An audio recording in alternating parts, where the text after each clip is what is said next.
اللہ تعالیٰ نے انسان کو دنیا کے اندر درد دل کے لیے بھیجا ہے، محبت کے لیے بھیجا ہے، انسانیت کے لیے بھیجا ہے۔ یہ انسان دنیا کے اندر صرف اپنی زندگی گزارنے کے لیے نہیں آیا۔ اگر ہماری ضرورتیں، ہم اپنی ضروریات کا دائرہ محدود کر لیں، ہم اپنی ضروریات کا دائرہ محدود کر لیں۔ ہمارے عزیز عرض کرنے لگے کہ ہمارے دادا پتہ نہیں کتنے ہزار روپے میٹر کا وہ کپڑا پہنتے ہیں، کیا ہو جائے گا؟ کیا ہو گیا اس سے؟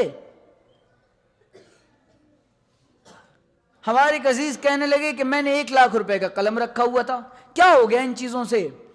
ہمارے ایک عزیز واشی میں رہتے ہیں، وہ کہنے لگے اچھا یہ جو میں عزیز عزیز کہہ رہا ہوں نا، یہ بس سلام دعا والے عزیز ہیں، یہ لوگ قریب بھی نہیں پھٹکتے کہ یہ مولوی پھر کام بتائے گا کہ فلانے غریب کو پیسے پہنچا دو، فلانے کو یہ۔ اور میں معذرت کے ساتھ غالب استلخ نوائی سے رکھیو معاف، مومرا کی عوام سے اور مومرا کے مالداروں سے میں کسی نہ کسی درجے میں بدظن ہوں۔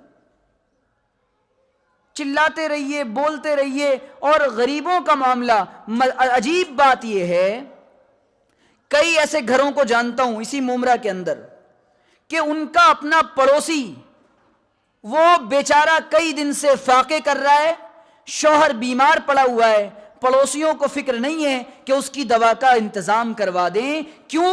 اپنی ضرورتیں اتنی بنا رکھی ہیں۔ اب مصیبت کی بات یہ ہے کہ مسلمانوں پر خرچ کرنے پر نانی کیوں مرتی ہے؟ خرچ کرنے کے لیے پرابلم اس لیے ہوتی ہے، ابھی خرچ کر دیں گے تو آئے گا کہاں سے؟